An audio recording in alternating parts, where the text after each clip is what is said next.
Bonjour, je m'appelle Amélie Paquette, je m'occupe de Salon Double, donc je représente ici le comité de rédaction de Salon Double. On est très heureux de vous accueillir. Salon Double est un observatoire en ligne de la littérature contemporaine. Les textes sur Salon Double sont, comme on le désire, à mi-chemin entre la critique, disons, de type journalistique et les textes savants. Donc, pour nous, de se réunir ce soir dans un bar, c'est l'atmosphère recherchée par le salon. Donc, ça nous fait très plaisir de vous accueillir. Je remercie mes collègues du comité de rédaction du Salon Double pour l'organisation de l'événement. Je remercie Simon Brousseau qui a organisé plus particulièrement l'événement de ce soir avec moi, donc qui est à la console de son. Je remercie le soutien de Figura, le centre de recherche sur le texte et l'imaginaire à l'UQAM. Donc, aujourd'hui, nous allons entendre Alain Farah, qui est professeur au département de langue et littérature française à l'Université McGill. Donc, il va nous entretenir de la relation des écrivains au monde, c'est mon interprétation de la chose, mais ces relations parfois conflictuelles, comme on va le voir, j'imagine. Donc, je lui cède la parole. Bonne conférence. Donc, après la conférence, vous allez pouvoir poser des questions. Vous pouvez le faire aussi, pendant la conférence. Donc, merci. Bien, alors, merci de vous être présentés si nombreux. Alors, comme Amélie vient de le dire, n'hésitez pas à interrompre mon propos. De toute manière, comme je déteste être seul, je viens toujours à deux, c'est-à-dire avec moi-même et avec mon autre qui s'intitule, oui, parce que en fait, c'est un travail en cours, Professor Insane. Alors, je suis toujours deux, donc j'ai tendance à moi-même m'interrompre. Donc, ceci étant dit, on peut poursuivre comme ça dans les mises en abîme de façon infinie. Donc, n'hésitez pas. Alors, une autre chose qui m'étonne, en fait, c'est de te trouver si nombreux, Salon Double. J'étais convaincu que nous serions une dizaine comme ça parce qu'on s'est connus, toi et moi, il y a longtemps, il y a 18 mois peut-être, la dernière fois qu'on s'est vu. On ne se doutait pas comme ça que la prochaine fois que j'allais te voir, j'allais me présenter devant toi avec un titre en anglais. Parce que c'est ça, As Beautiful as a Rock in a Cop's Face. Mais il faut que tu saches que les derniers mois ont été difficiles pour moi. Et quelqu'un donc, qui est peut-être dans cette salle, qui se reconnaîtra, m'a croisé peut-être au mois de mai ou au mois de juin. Il m'a dit, il y a quelque chose de changé avec toi. Il y avait un peu de lumière avant dans tes yeux, puis maintenant, elle est comme éteinte. Et puis, j'ai pas osé lui dire, en fait, que ce qui s'était passé, c'est qu'on m'a pris dans un endroit très, très bien qui s'appelle, qui est un manoir qui a été construit à la fin du 9e siècle et qui s'appelle Ravenscrag et que vous connaissez peut-être, donc derrière l'hôpital Royal Victoria. Et on a inséré dans mon cerveau une espèce de puce. Je ne sais pas si c'est des technologies qui m'échappent, en fait, très, très, très avancées aussi, je crois. Et à partir de là, les choses se sont gâtées. Donc, c'est pour ça qu'il y a un peu moins de brillance dans mon regard. Ceci étant dit, je réalise que j'ai été très ambitieux aussi dans ce que je prévoyais raconter aujourd'hui. Donc, j'ai essayé de travailler sur deux écrivains québécois et deux écrivains, en fait, un écrivain québécois, Dany Laferrière, et trois écrivains français. Donc, non, c'est ça, deux écrivains québécois. Nelly Arcan, donc je m'y passe parce que j'ose pas relire ma propre présentation pour me demander ce que je vais vous raconter. Donc, je suis dans une espèce de logique comme ça du freestyle. Donc, Simon m'a dit que ça allait. Donc, il nous entend pas, vous voyez, il écoute de la musique ou un truc comme ça. Donc, je pensais parler de Nelly Arcan puis de Dany Laferrière pour le Québec, de Nathalie Quintane et puis de Chloé Delhomme pour la France. Et si j'ai pensé poser les choses comme ça avec une espèce de séparation nationale, si je puis dire, c'était pour essayer de montrer en fait comment il y avait des deux côtés des incomparables. Et puis c'est moi ce qui m'intéresse, c'est d'essayer de repérer dans la littérature des gens qui échapperaient possiblement donc aux attendus donc du monde qui est le nôtre et qui est le monde des lettres et qui est parfois triste un petit peu. Alors, je vais en fait me concentrer essentiellement sur Dany Laferrière aujourd'hui parce que puisque j'ai 3/4 d'heure avec vous, je ne vais pas commencer à... En fait, je dirais des choses beaucoup trop superficielles sur les trois autres œuvres, donc je vais m'abstenir de le faire. Puis je vais me concentrer sur Laferrière, surtout en fait que que depuis 2 ans, il est en train de donner raison à certains d'entre nous, c'est-à-dire que cette espèce d'ovni-là est en train justement de... Vous savez ce qu'on disait donc, dans les X-Files, cette série là, qui date d'une autre époque, on avait ça en VHS, nous. Donc, tu étais tout content d'avoir ton coffret qui était large comme ça. Et puis, il y a un moment où les extraterrestres peuvent nous comment on dit, nous kidnapper. Donc, je réalise que Dany Laferrière est en train dans sa soucoupe volante, de kidnapper beaucoup de gens, mais c'est pas kidnapper, c'est enlever. Hein. Je pense que le terme, c'est abduction. Je cherche parce que j'ai absolument perdu mon français, en fait, dans les derniers mois. Donc et puis, bon, je sais pas exactement si lui... C'est pas la même affaire que la puce dont moi, je vous ai parlé tout à l'heure. Ça, c'est vraiment plus des expériences qui sont financées par... c'est pas le FQRSU ou CRSH, mais c'est quelque chose comme ça pour les sciences naturelles. Donc, je réalise qu'il y a ce phénomène-là qui se passe avec Dany Laferrière et ça remplit mon cœur de joie, donc pour m'opposer justement à cette tristesse dont je vous parlais un peu plus tôt. Alors, si de manière générale, ce que je vais vous dire aujourd'hui donc, va dans le sens de justement la volonté de faire de la littérature quelque chose d'aussi beau, donc quand on lance une roche dans la face d'un coche, hein, je fais une rime, hein, c'est quand même, ça serait comme une sous-partie, en fait, de ce grand travail-là, mais ça serait une conférence de 4 heures, donc si je prenais le temps de parler de chacun.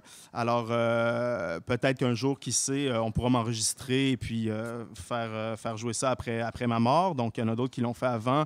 Le truc, donc, en ce qui concerne la conférence d'aujourd'hui, c'est que c'est une sous-conférence et que c'est une sous-conférence qui s'appelle « Un Japon de papier ». Voilà, donc à mettre dans le contexte général de ce travail-là, donc qui pourrait s'intituler de façon générale As Beautiful as a Rock in a Cop's Face. Je crois que j'ai mis un S de trop. Mais ceci étant dit, je vais donc, après ce long préambule, me lancer donc, dans ce travail. Alors, et donc, n'hésitez pas à m'interrompre. Donc, je ne suis pas dangereux, mais les gens qui me contrôlent le sont.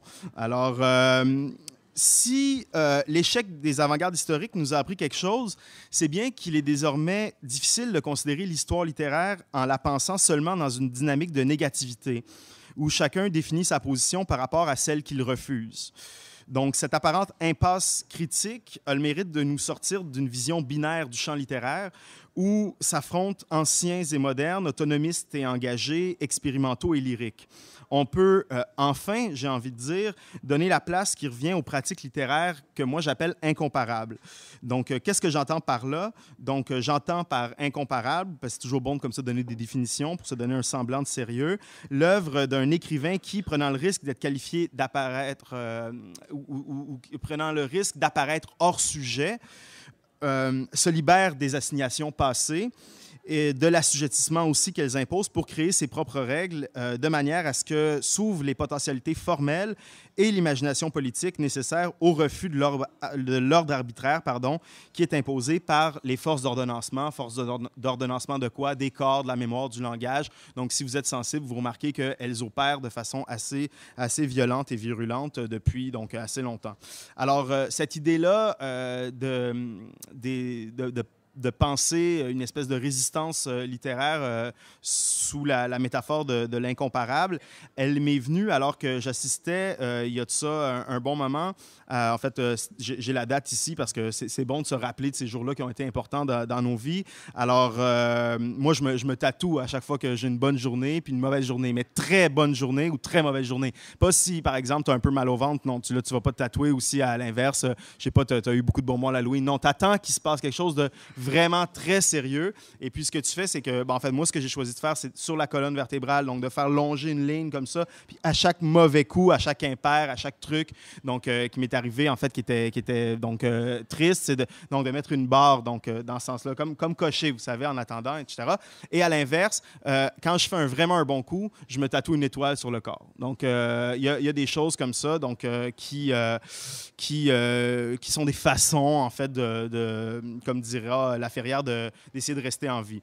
Alors, le truc, c'est que cette idée-là, moi, elle m'est venue le 23 octobre 2008. Alors, tu me dis, professeur, qu'est-ce qui est arrivé le 23 octobre 2008? Je vais te raconter, mais avant, je vais prendre un verre d'eau.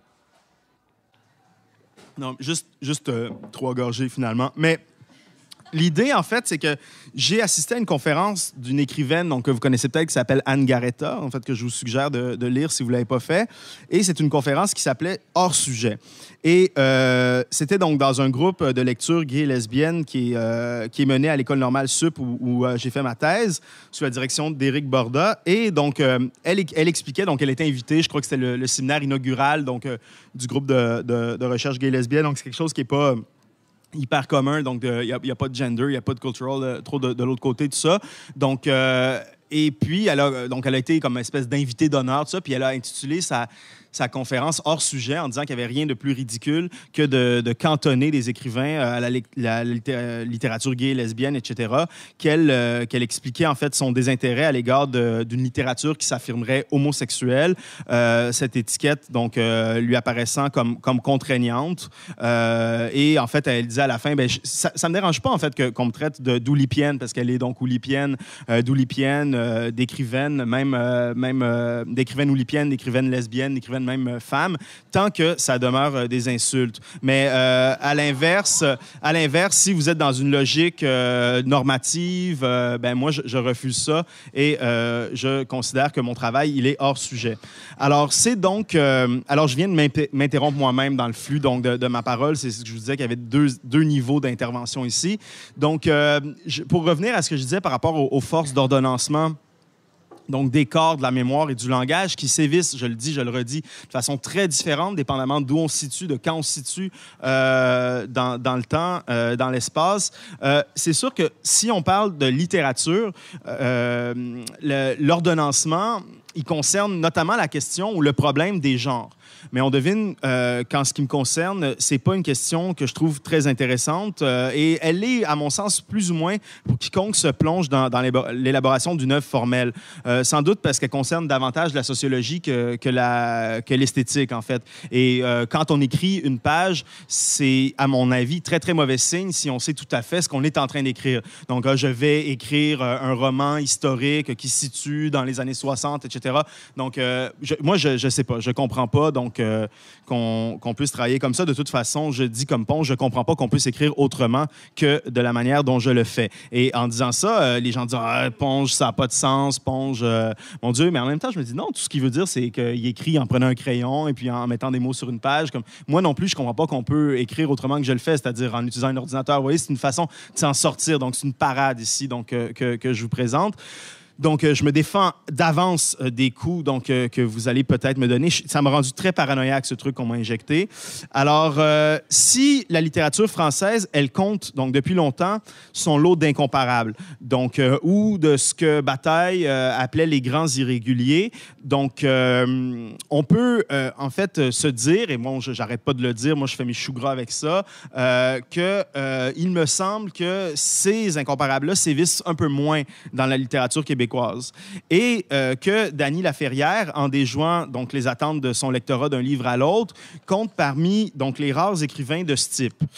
Alors, ce que je me propose de vous montrer aujourd'hui, donc de façon assez succincte, c'est comment je suis un écrivain japonais, donc, qui est paru comme ça en 2008, notamment par son travail sur la poésie, est un texte qui s'inscrit dans une posture esthétique, intellectuelle, proche de ce qui a été développé donc, pendant la décennie 90 par Olivier Cadiot, par Pierre Alféry, donc dans les deux numéros d'une revue donc, que vous connaissez peut-être. Je vous souhaite de la connaître, mais ça se peut que vous ne la connaissiez pas parce qu'elle est très... je ne sais pas même s'il y en a tellement de copies ici au Québec.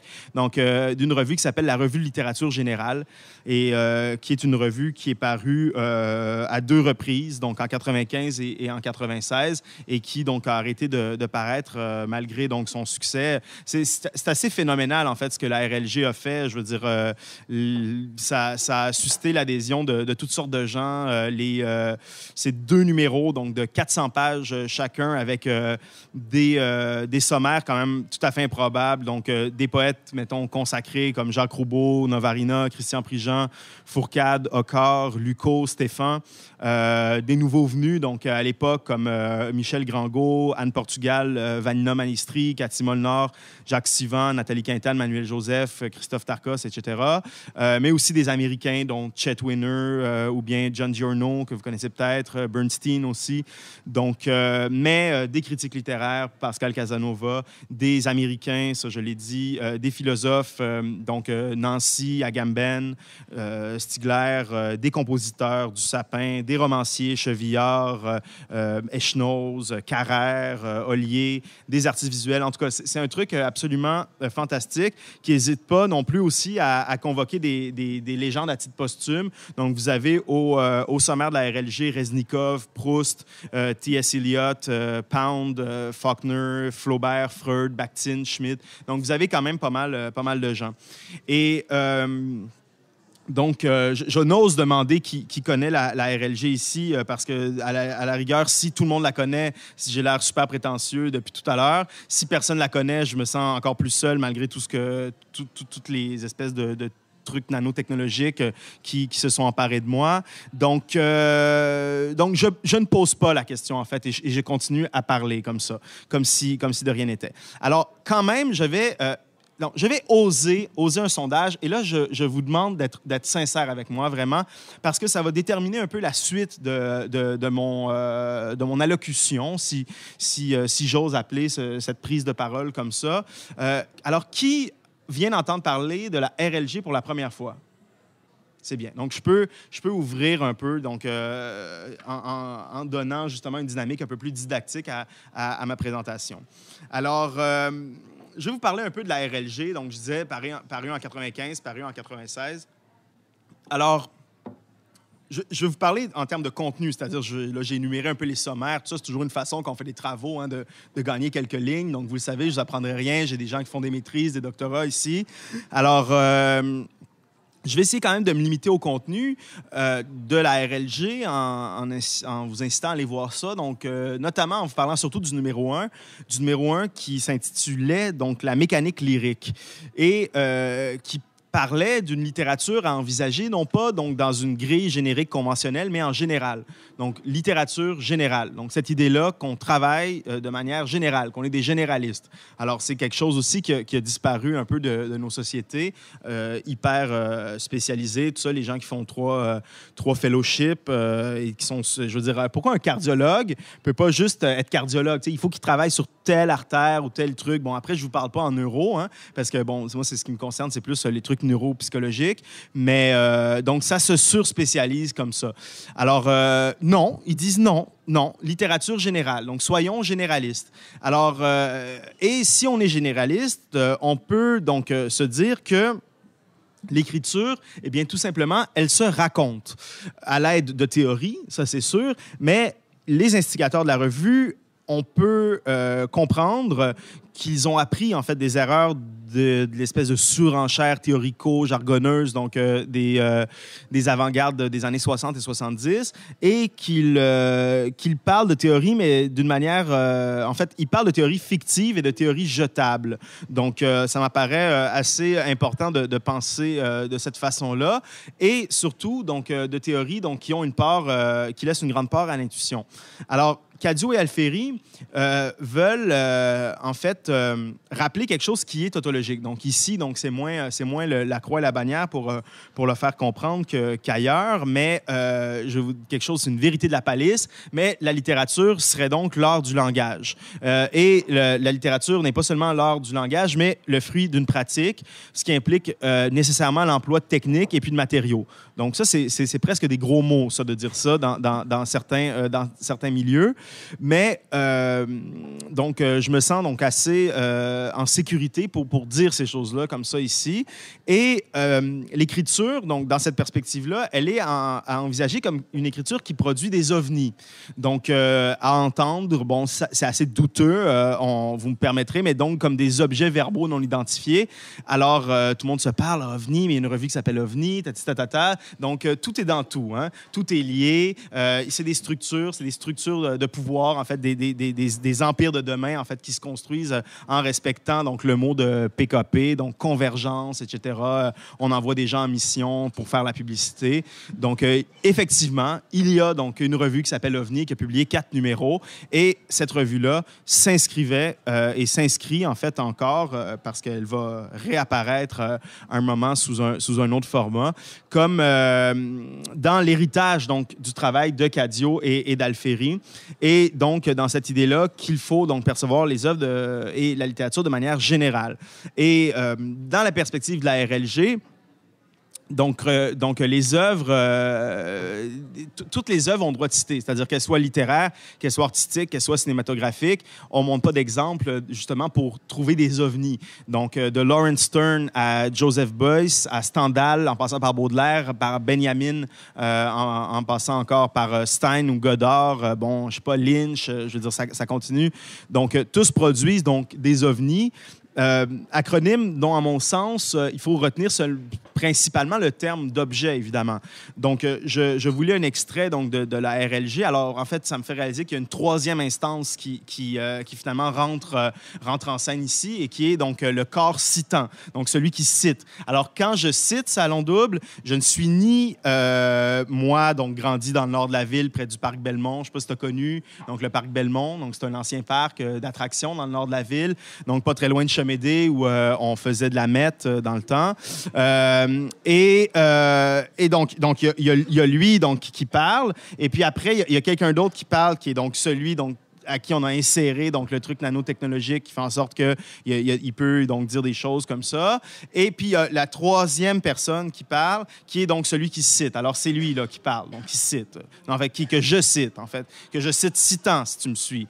Donc, on a intérêt à se fabriquer des objets. Il faut que quelque chose arrête, que quelque chose objecte, des objets freins. Plutôt qu'un appel du vide, dont il n'y a rien à dire à moins de verser dans une pénible mystique de l'écriture, partir du plein et du disponible. On n'écrit pas avec du donné ou des données. La matière première, la chose même, trouvée, telle quelle, le cru est un mythe.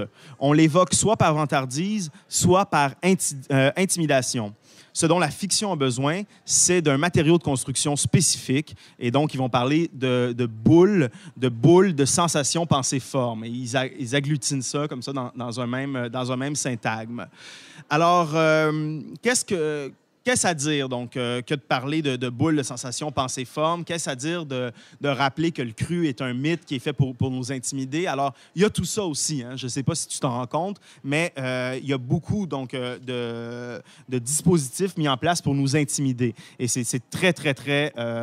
très, très épeurant, en fait, moi, je trouve. Alors, je suis très content parce que il peut se manifester maintenant qu'il est là. L'assistant, en fait, qui m'a posé le truc dans mon cerveau, qui travaille donc au laboratoire de l'université donc McGill, est là, il se touche le nez parce qu'il est nerveux. Mais je le vois apparaître comme ça. Donc, je vous demande, est-ce qu'il y a quelqu'un là avec un kangourou gris ou c'est des effets, en fait? Je ne sais trop. Mais en fait, je te vois, Reda, tu es là. Et... Comment? Non, tu es apparu. Oui. Alors, si je reviens à Cadio, parce que je sens une certaine impatience, en fait, commencer à se manifester chez vous, c'est donc de dire qu'il faut travailler, non pas à faire de la création, parce que, je veux dire, bon, ce terme-là est à jeter, je trouve, à la poubelle. C'est plutôt de capture dont il faut parler. Et s'il y a de la rareté dans la production, elle provient non pas d'une quelconque mystique de l'inspiration, mais au contraire de la singularité des méthodes. Donc, Ponge le dit, il y a ça vraiment longtemps. Mais le déni, donc parce qu'il y a aussi un déni auquel on fait face de la nature procédurale de la littérature, elle nécessite une mise au point donc, qui vise à briser l'illusion de l'authenticité. Donc, ça, je vais y revenir par rapport au travail de Laferrière. Il n'y a rien, donc, d'après les animateurs de la RLG, de plus, je cite, bête que les appels à l'artisanat mystérieux, le jargon de l'authentique, le retour à la vraie littérature école Bobin, le sentiment ou le ressentiment qui oppose technique et écriture. Donc, fin de la citation.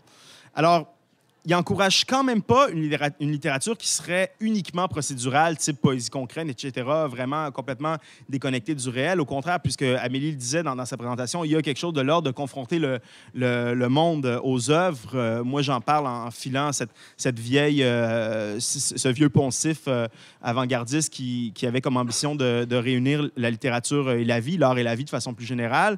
Donc, au contraire, en fait, il critique l'exaltation du procédé qui travaille depuis donc, des dichotomies nuisibles et puis il constate la nécessité, encore une fois, de promouvoir, je le disais, une littérature qui est générale.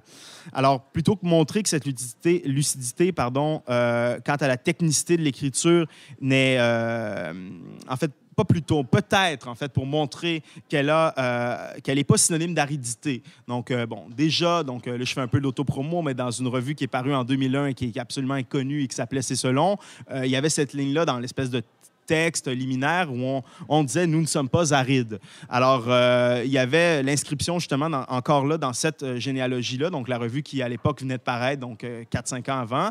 Et cette idée-là que nous ne sommes pas arides, il me semble qu'on la retrouve aussi dans la manière dont Cadio, Alfieri et consorts conçoivent l'écriture, parce que cette manière-là produit elle-même des possibilités de fiction. Donc, je les recite à nouveau, donc convoquant la troisième personne du singulier ici. Donc, il y a bien plus dans cette mise à niveau, dans cette manufacture, qu'une condition de base du travail, bien plus que la technique au sens habituel. Il y a un enjeu vital, une duplicité du désir rendu visible, deux extrémités maintenues. On veut de l'unique et on veut de l'égal, de l'événement, de la rencontre, du sauf, au sens de ce qui est sauvé, mais aussi au sens de ce qui est accepté. Et en même temps du juxtaposable, car l'unique, l'accident, la coïncidence se différencient en soi-même indéfiniment. Il faut arrêter, couper, cadrer. Et la moins arbitraire des coupes, ce sera la plus évidemment arbitraire, c'est-à-dire la coupe standard, la coupe mécanique. Donc, paradoxalement, c'est donc du sentiment lyrique de la différenciation infinie. C'est de là que vient le besoin d'égalité. Donc, et là, j'en appelle pas aux travaux de Rancière, mais qui sont là aussi et qui travaillent en filigrane. Donc, vous savez un peu que Rancière, donc dans ce livre qui m'apparaît absolument fabuleux et qui s'appelle La Mésentente, explique en fait qu'il y a effectivement un problème. Je ne vais pas faire du Rancière là, à des gens à l'UQAM, en le sens qu'il est quand même pas mal étudié chez vous.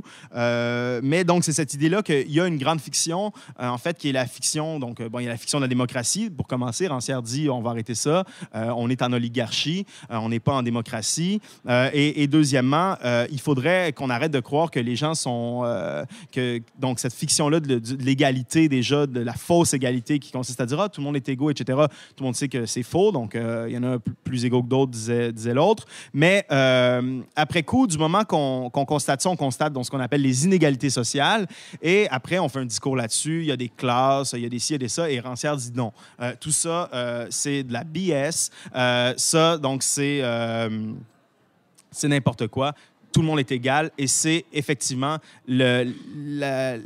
probablement l'affirmation la plus polémique à faire dans le régime qui est le nôtre. Et du moment donc, qu'on l'a fait, on crée, donc on fait émerger ce qui s'appelle la politique, à son sens. Et tout le reste, en fait, ce on appelle la politique, donc quand on va voter, comme aujourd'hui aux États-Unis, quand justement, je sais pas, on fait des textes avec 3 idées bien formatées, etc., eh bien, Rancière appelle ça la police. Donc la force policière, justement, de contrôle des masses, etc. Et donc, le meilleur exemple donné par Rancière dans sa théorie, c'est celui donc, de la dame, je ne sais pas où on est exactement, je pense qu'on est en Alabama, et qui décide donc de s'asseoir, donc cette dame très âgée, noire, qui décide de s'asseoir donc sur un banc marqué « White Only ». Donc, à partir de là, je veux dire, on voit bien que l'égalité ou l'inégalité, dans ce cadre-là, est une fiction, etc. Bon, là, je me perds un peu. Je reviens donc à ce qui est raconté par Cadio et Alfieri avant d'en arriver à La Ferrière. Donc, cette idée-là donc, de l'égalité, d'accident, donc qui sont aussi faits donc, pour émouvoir et qui sont à penser, donc non pas avec d'un côté, c'est eux, ils viennent me chercher, je vous le dis, ça sera pas vraiment long de toute manière, soit ils viennent de force, soit comme ils déprogramment le truc. Je sais pas, vous avez déjà vu The Manchurian Candidate? Avec Frank Sinatra, etc. Ça a été refait avec Denzel Washington il y a quelques années, etc. Bon, alors, c'est un peu... quand j'ai vu ça, je me suis dit, ben, c'est basé sur ma vie un peu. C'est fait dans les années 50 comme film. Alors, l'idée, en fait, c'est on défend le télescopage ou on défend l'échantillonnage. On en appelle à faire cohabiter des disciplines hétérogènes. Donc, les sommaires de la RLG sont un bon exemple de ça.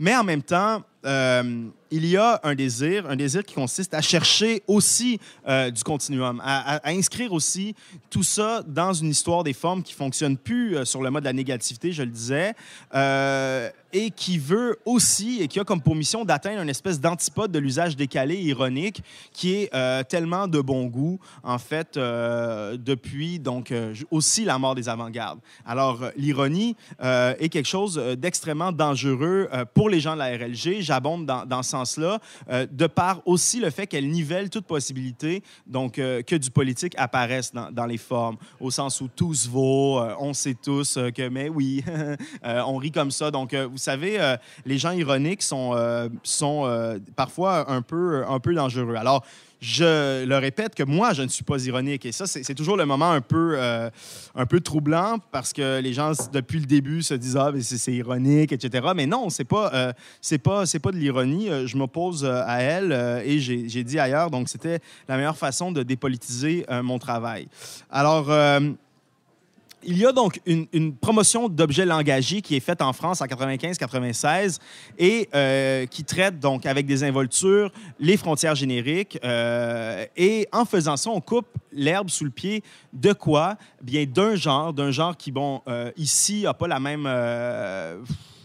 comment je dirais, n'a pas la même force, disons, critique que, par exemple, dans la littérature française que moi, je connais un peu mieux, et qui est donc le genre de la poésie. Vous me voyez peut-être revenir certains, dont la spécificité particulière, c'est un pléonasme que je viens de faire, donc je pense que je veux insister là-dessus. Donc, le caractère spécifique de la poésie, c'est précisément la conscience du matériau langagier. Alors, si donc la RLG cherche à faire la littérature générale un lieu conscient de la manière dont fonctionne la littérature, c'est-à-dire comme une technique, c'est aussi parce que, donc, je l'ai déconcentré parce que là, c'est vraiment tous les gens du laboratoire qui sont là, qui m'ont mis des choses dans le cerveau à la faculté de médecine, tout ça. Je suis absolument désemparé de voir qu'ils sont si nombreux. Puis le truc, c'est qu'ils apparaissent d'un coup. Hein? Tu as vu? Et puis quand on leur dit, on les confronte. C'est comme dire à ton mauvais rêve que c'est un mauvais rêve, puis ça va pas être un mauvais rêve. Le truc, ils se disent « Ah non, je suis là depuis tantôt. » Donc je les vois donc, apparaître et réapparaître et disparaître et tout ça. Donc, je le disais, la RLG coupe un peu l'herbe sous le pied donc, de la poésie et ils vont avoir, donc, au 2e numéro, qui s'appelle Digest et qui essaye donc un peu de pousser un peu plus loin le bouchon. Ils expliquent, donc je les cite, qu'il ne s'agit pas d'inclure artificiellement des poèmes dans un roman ou de la prose découpée dans un poème. Parce que les gens disent « Ah oui, mais c'est ça, c'est un peu de la poésie, donc on pourrait comme faire un roman avec un peu de poésie puis un peu de roman, etc. » Puis ils ont dit absolument pas. C'est pas ça qu'on veut dire. On parle d'une greffe qui se ferait pas artificiellement, mais une greffe bien chorégraphiée où les allers-retours, justement, doivent être non seulement cohérents, mais incorporés l'un à l'autre. Donc, c'est donc un long préambule pour en arriver au travail donc, de Laferrière, qui, il me semble, fait ça depuis 2 livres. Fait vraiment ça depuis 2 livres. Alors, je ne sais pas si c'est un lecteur, donc on ne se connaît pas. Alors, je ne peux pas lui dire « Ah oui, mais... » dans le fond, la RLG, tout ça. Donc, mais je vais peut-être lui écrire une lettre à un moment parce que j'aime ça. J'aime beaucoup donc, écrire des lettres aux gens. Alors, j'ai peut-être écrit des lettres même à des gens ici dans la salle. Je ne sais pas, ça m'est arrivé quelques fois. Donc Laferrière fait ça depuis 2 livres et comme je vous dis, ça coïncide avec le moment où tout le monde dit « Oh là là, tatati, c'est un grand écrivain, c'est un très grand écrivain. » on lui décerne des prix, etc. Donc, il me semble que c'est assez curieux. Donc, je n'ai pas d'hypothèse pour expliquer ça. Je ne fais que constater que c'est aussi depuis le moment où il a décidé donc, de prendre sa retraite, parce que vous vous en souvenez, donc il a dit à un moment donné qu'il était fatigué, la Ferrière, et puis il a dit, moi, c'est bon, j'arrête d'écrire. Et puis, c'est à partir de ce moment-là, donc aussi que sa littérature a changé. En fait, qu'elle garde beaucoup de ce qu'elle a toujours été, mais qu'elle s'inscrit donc dans ce dispositif-là que moi, je tente de décrire. Alors, je vais avancer ici des choses assez simples, comme quoi que, à l'instar donc, de ce qui est le travail d'Olivier Cadieux, par exemple, à Paris, ce qui est celui de Nathalie Quintana à Digne, ce qui est celui d'Alféry aussi, etc. Il continue la poésie par d'autres moyens. Et c'est pour lui, donc, une manière de redonner, donc Cadieux disait ça, donc, sa possibilité de surprise à la poésie. Donc, une possibilité de surprise qui, dans certains cas, donc, en fait, la surprise est assez... bon, je sais pas, il n'y a pas de surprise, hein, souvent. Tu lis un livre de poésie, il n'y a pas souvent de surprise. Bon. Et puis, donc, il déplace ça donc, dans le roman. Je sais pas, bon, il y a des gens qui s'objectent ici, qui considèrent qu'il y a beaucoup de surprises, tout ça, peut-être parce qu'ils en écrivent eux-mêmes de la poésie surprenante, je ne sais trop, en fait, mais bien. Alors, c'était un très, très long préambule. Tu me concèdes que je te le concède, c'est vrai. Et donc, maintenant, je vais te parler de Dany Laferrière. Mais dis-toi que ça aurait pu être vraiment pire. J'aurais pu te parler de 4 personnes. Hein? Donc, mais je vais seulement te parler de Dany Laferrière et donc de son expérience japonaise. On va appeler ça comme ça. Alors, juste que pour que j'ai une idée, donc un peu encore là, parce que c'est très important vraiment de maintenir le lien. Hein, maintenir le lien avec son auditoire, tout ça, dans les cours moi, que j'ai pris, hein, qui est des cours pour vraiment de pédagogie, de didactique, etc. On explique à peu près à chaque 10 minutes, il faut juste... Tu sais, c'est un peu la logique de la réaction, tu sais, de voir si les gens sont encore là, sont encore avec nous, etc. Donc, je me demandais si certains d'entre vous ont lu. Donc, je suis un écrivain japonais. C'est sûr qu'il l'a lu. Je veux dire, tu sais, comme le gars qui travaille là-bas l'a lu, tu sais. Mais sinon, bon, il y a deux, trois personnes. Bon, OK. Alors, je vais avoir à vous résumer le texte, ce qui va être assez agréable. Comment faire? Donc, je pense que quelque part dans mes feuilles, j'ai un résumé, en fait, que j'ai fait. Ah oui, c'est là, résumé du livre. Parce que je m'étais dit, c'est mieux d'être préparé au cas où. Donc là, je fais face, en fait, à une audience plutôt hostile, puisque personne n'a lu le livre. Mais donc, je vais donc expliquer ce sur quoi porte. Donc, je suis un écrivain japonais. Alors, c'est mon propre résumé, mais en fait, c'est quand même une 4e personne qui parle parce que c'est moi, donc, résumant ici. Alors, le narrateur explique aux Coréens. Ah oui, c'est vrai. Il y a... donc, ça commence chez le poissonnier. Donc, Laferrière est là, puis il se dit, ouais, le poisson, moi, tu sais, comme pendant un bout, je digérais pas le saumon, puis tout ça. Puis là, j'ai commencé plus à acheter du saumon, puis c'est vraiment bon, finalement. Tout ça. Et puis, à un moment donné, il sort, puis il se dit hey, ça me tenterait de vivre une expérience japonaise. Et puis, ça coïncide très curieusement avec l'achat. En fait, il va à la librairie du Square, donc ça se passe à Montréal. Et puis, il achète donc, un livre, donc j'ai le titre quelque part, mais un livre, en fait, de Basho, donc du poète japonais. Et après coup, il s'en va donc voir quelqu'un, et puis donc c'est un Coréen, donc c'est assez rigolo. Puis il dit, tu sais, j'aimerais ça, donc vivre une expérience japonaise. Puis il dit, ouais, ça serait pas pire, c'est vrai. Et puis, il dit, je connais une seule japonaise, moi, à Montréal, elle se tient au Café Sarajevo. Donc, il dit... là, j'ai jamais compris vraiment dans le roman si on est au Café Sarajevo dans le temps où c'était, tu sais, sur la rue, là, proche d'Ontario, là, ou bien si c'est maintenant comme là-bas, là, où est-ce que c'était l'autre fois là, qu'on a fait votre truc, là. Mademoiselle aussi, en arrière avec les lunettes. On se connaît pas, mais vous étiez au Sarajevo en même temps que moi, donc j'étais comme, y a-tu un lien avec ma conf que je vais donner dans 3 mois? C'est bon. Donc, tout ça pour dire que je ne sais pas c'est de quel Sarajevo dont il parle, mais il va au Sarajevo et puis il rencontre donc cette femme qui s'appelle Midori, qui est donc japonaise. Il part à sa poursuite et je ne sais pas pourquoi, il commence à beaucoup parler de Björk dans le roman. Mais je sais un peu pourquoi, c'est parce qu'il dit, mais dans le fond, Midori, c'est comme une genre de Björk japonaise. Donc, il développe un peu cette idée-là.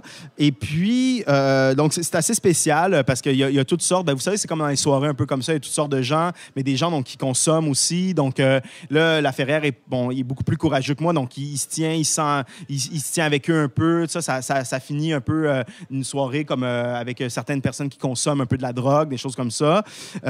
Et puis, après, de façon assez surprenante, le récit nous parle longuement du fait que Björk est à Montréal et qu'elle rêve d'assister donc à une exposition des peintres primitifs haïtiens et donc qu'elle pourra seulement y aller à un certain moment. Donc, on ferme le musée pour qu'elle puisse y aller. Donc, puis il y a la visite donc, à propos des peintres primitifs haïtiens. Et donc, après coup, donc, il commence un peu à se tenir avec la bande à Midori, donc le narrateur. Et quelques jours plus tard, il est dans le métro et puis il voit une fille, comme ça, il la regarde et puis il se dit « Ah, ça, c'est une Chinoise. » Et puis après, donc, le récit se poursuit, etc. Puis il y a bon, toutes sortes de mésaventures que je saute, notamment donc, tout le rapport à la Grèce, en fait, au souvlaki, parce qu'il va manger des souvlaki au magasin en face. Donc, je ne sais pas trop encore là si on se situe exactement du côté d'Ontario, du côté de la petite patrie. Donc, je suis prêt à me reconstituer la carte mentale du roman. Donc, si quelqu'un pourra faire sa maîtrise là-dessus, si vous voulez. Donc, c'est toujours bon de donner un sujet ou deux comme ça, parce que les gens ne sont pas venus pour rien après. Ils disent, c'est comme si jamais, etc. Donc, quoi que le temps des bourses est terminé, mais enfin, l'an prochain, etc. Donc, tout ça pour dire que il y a toutes sortes de trucs. Il s'en va, il se fait servir un souvlaki une couple de fois. Il dit donc que la fille qui sert les souvlaki, c'est comme peut-être Hélène de Troie, en fait, finalement. Puis il commence à divaguer là-dessus. Et puis, il retourne chez lui, il prend son bain. Donc, vous savez, c'est important, la baignoire pour Laferrière. Et puis, il lit Bachot dans son bain. Il fait vraiment attention donc de pas mouiller son livre et tout ça. Et puis, il y a un coup de téléphone, et puis il répond, il dit oui. Et puis, la fille dit, c'était moi, la fille à côté de vous, donc dans le métro l'autre fois. Elle dit, je ne suis pas chinoise, je suis japonaise. Là, il dit, excusez, etc. Elle dit, est-ce que je peux venir vous voir? Et puis là, il dit, ouais, c'est un peu surprenant comme truc, mais donc, elle vient le voir. Elle arrive, il est dans son bain, rappelez-vous. Et puis là, il dit, ferme les yeux. Et puis là, elle rentre dans le bain avec lui. Puis il y a une scène, moi, je ne peux pas raconter ça ici. C'est des trucs un peu sexuels, tout ça, qui se passe. Et puis, finalement, donc après, ils sont dans le lit, donc ils dorment. Et puis, il se réveille, il entend un bruit. Et puis là, elle s'est défenestrée, elle s'est suicidée, elle s'est lancée en bas de la fenêtre. Et puis là, les policiers font une enquête. Et puis, je veux dire, ils vous voient, Danny, en fait, le personnage, le narrateur, tout ça, qui est super surpris parce que c'est la première fois, en tant que noir, qui se fait voyer par la police. Donc, il se dit, ah oui, c'est comme un truc, c'est une nouvelle manière dont on voit les choses, etc. Et puis, donc, tout d'un coup, des diplomates japonais se mêlent, non pas de la mort donc, de Noriko, en fait, qui est une autre, qui n'est pas Midori, mais du fait que Danny Laferrière a annoncé à son éditeur qu'il va, le narrateur, je fais tout le temps comme si j'étais à l'école primaire, là, le personnage de papier, etc., bon, donc, je sais, j'ai lu Jeunette, homo diégétique, machin, bon, donc, il fait un truc, donc, c'est gentil. Il fait donc un truc disant j'ai envie, je pourrais écrire un livre, ça serait comme je suis un écrivain japonais. Et c'est vraiment, vraiment bon. Genre, je te donne 10 000 € d'avance, etc. Et puis là, ça commence à se parler aussi dans le monde que Laferrière ou que le narrateur va écrire un livre comme ça. Et au Japon, c'est très, très mal reçu comme truc. Alors, il y a des... En fait, ça va quasiment à la guerre civile au Japon parce qu'un noir qui écrit un livre qui s'appelle « Je suis un écrivain japonais », il y a des gars là-bas qui commencent à écrire des livres genre « Je suis un écrivain malgache » pour s'opposer. Il y a comme un délire, en fait.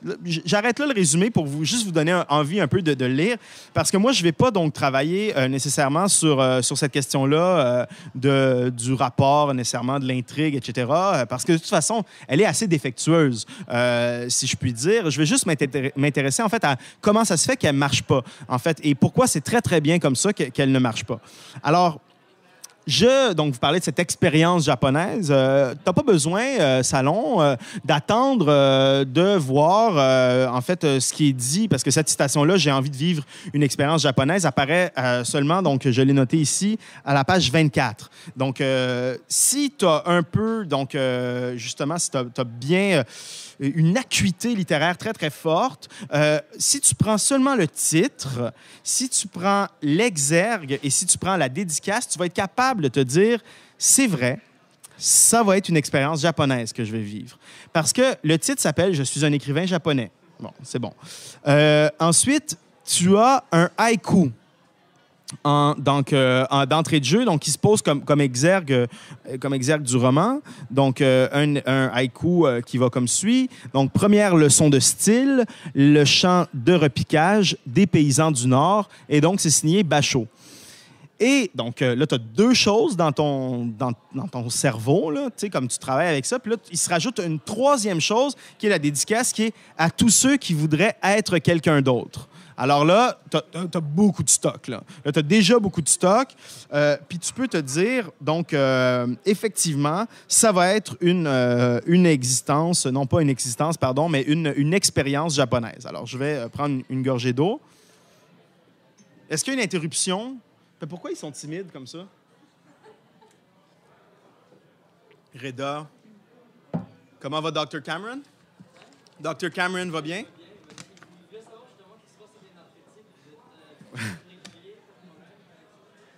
Ça va bientôt être dépassé, toutes ces choses-là.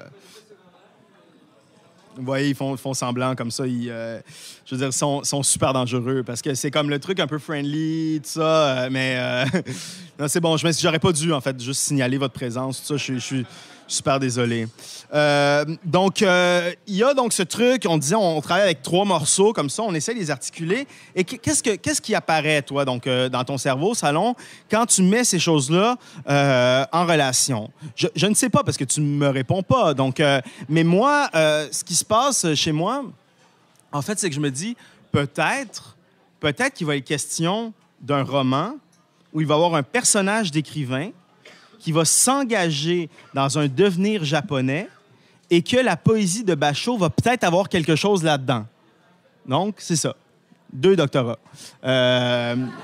Donc, avant même de commencer la lecture du texte, Laferrière, il nous révèle des indices qui permettent de déduire que ce texte va concerner quoi? L'écriture et la lecture, avec peut-être comme dénominateur commun quelque chose donc, qu'on sait au cœur de l'œuvre de Laferrière et qui est le désir, oui.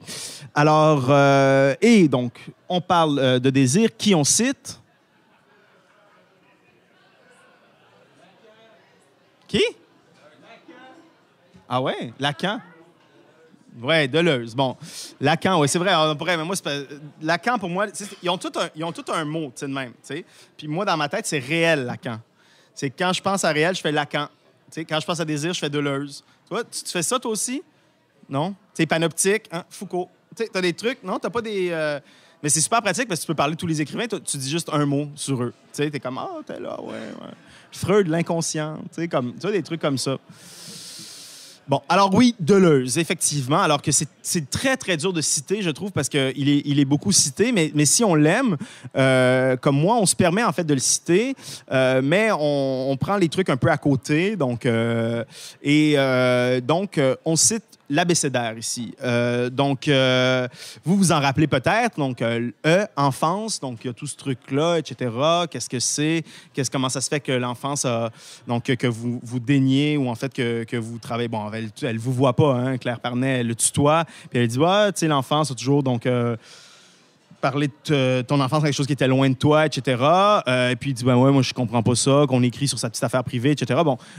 Et il finit par dire cette chose-là, que moi, je trouve brillantissime, et en parlant de l'écriture, il dit, écrire, c'est devenir. Bon. Alors, c'est une formule qui apparaît, à mon avis, assez emblématique de ce roman-là, donc du roman de Laferrière. Donc, écrire, c'est devenir japonais, évidemment. Alors, pour orienter la lecture...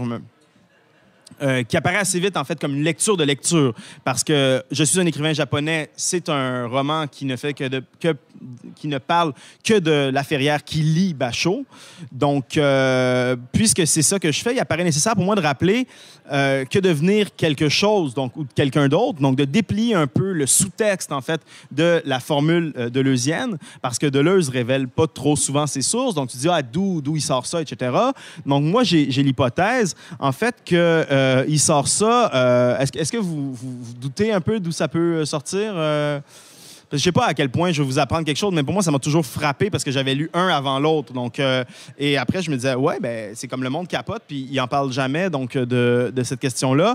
Donc, j'y arrive. Donc, pour moi, ça paraît nécessaire de rappeler que devenir quelqu'un d'autre, que de devenir quelque chose, c'est le lot quotidien de l'écrivain et que écrire, c'est fait pour inventer des fictions, à commencer par celle donc, de l'identité, et de les faire advenir, donc accepter aussi donc, l'idée de mourir un peu, symboliquement, certes, mais le plus souvent possible, dire je, donc revenant à astreindre donc, les possibilités. On le sait, moi je trouve qu'il n'y a rien de plus triste que de dire je. Donc, à partir du moment où on a dit je, on a comme tout s'est arrêté, etc. Donc, c'est peut-être pour ça aussi que certains finissent par mourir, pas juste symboliquement. Alors, comme il suffit pas donc de pérorer un peu partout, donc je est un autre, parce que c'est un autre, Rimbaud. Bon, il suffit pas de dire ça. Il faut un peu de mettre ça en fonction avec qu'est-ce que ça veut dire vivre et puis écrire selon justement la prescription rimbaldienne. Donc, qu'est-ce que ça fait en fait de fonctionner comme ça?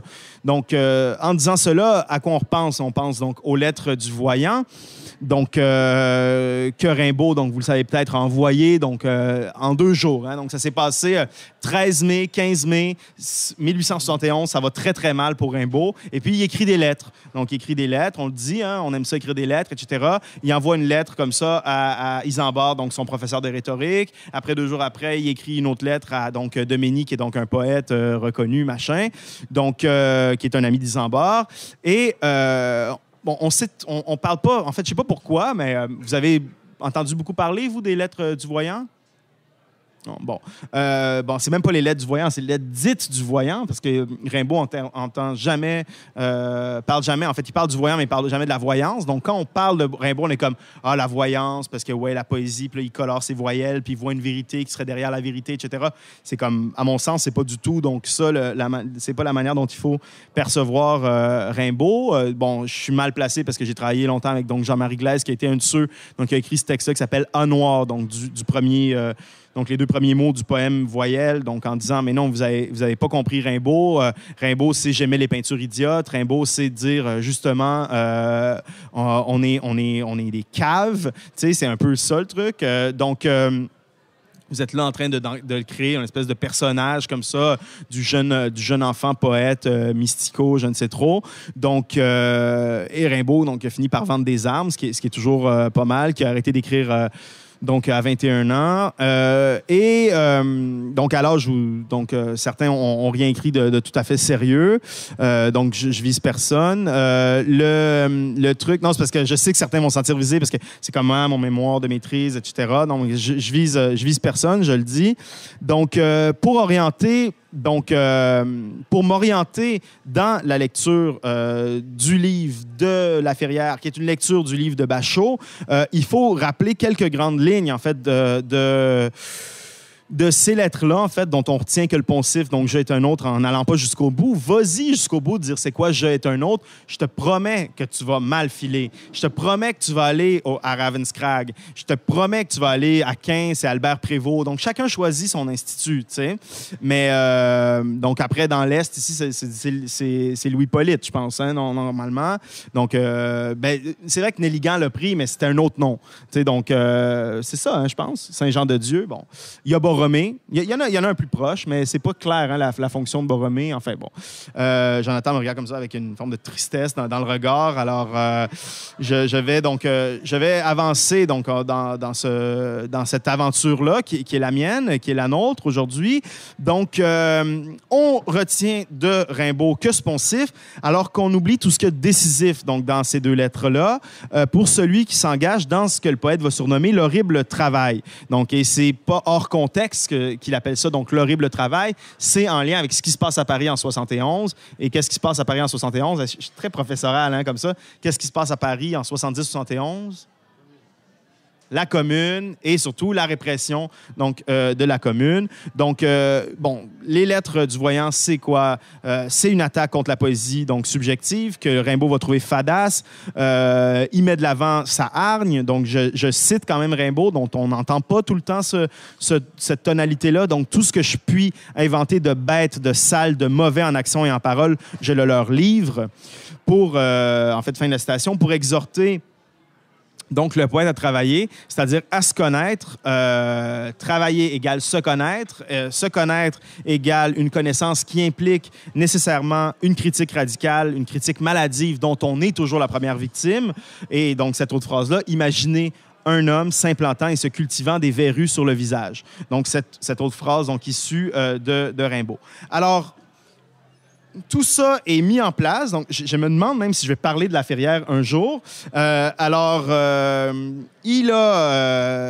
se lance donc dans cette idée-là qu'il veut vivre une expérience japonaise. Et très, très tard dans le livre, le narrateur va dire, donc dans le roman de La Ferrière, « Je voulais tenter l'expérience. Je me suis dit, si c'est une expérience, cela n'aura aucun impact sur moi. Ce n'était pas une expérience, c'était la réalité. » Alors, l'écrivain, donc, on ne sait pas trop tout à fait de quoi il parle. Il aura insisté pour faire comprendre qu'il n'y a rien là, qu'il y a rien qui est ironique là encore. Il dit, dans mon cas, ce n'est pas une plaisanterie, car je me considère vraiment comme un écrivain japonais. Alors, il insiste là-dessus, le narrateur. Je suis vraiment, oui, je suis noir, oui, je suis d'origine haïtienne, etc., mais je suis désormais un écrivain japonais. Et à avancer dans le texte, il ne faut pas trop pour comprendre que le narrateur, effectivement, il faut le croire sur parole. Donc, que l'écrivain a beau vouloir, donc oui, c'est ça, a beau vouloir maintenir le suspense. Donc, je vais ramasser mon truc parce que je me sens instable quand les choses changent dans mon environnement. Donc à vouloir donc, maintenir le suspense, parce qu'à un autre moment, il dit, donc je le cite, « Et moi qui rêve tant d'être un écrivain japonais, je me demande ce que cela peut bien cacher et surtout d'où peut bien venir cette obsession. » Donc, par moment, il dit des choses, après il dit d'autres choses, etc. Donc, il sert tout de même un avertissement au lecteur parce qu'il va dire, donc, un peu plus tard, « Il ne faut pas faire attention à mes questions. Je fais continuellement les questions et les réponses pour oublier que je suis seul. Sinon, je me tais. C'est effrayant tout ce qu'il faut faire pour simplement se garder en vie. » Donc, c'est donc le narrateur qui parle là.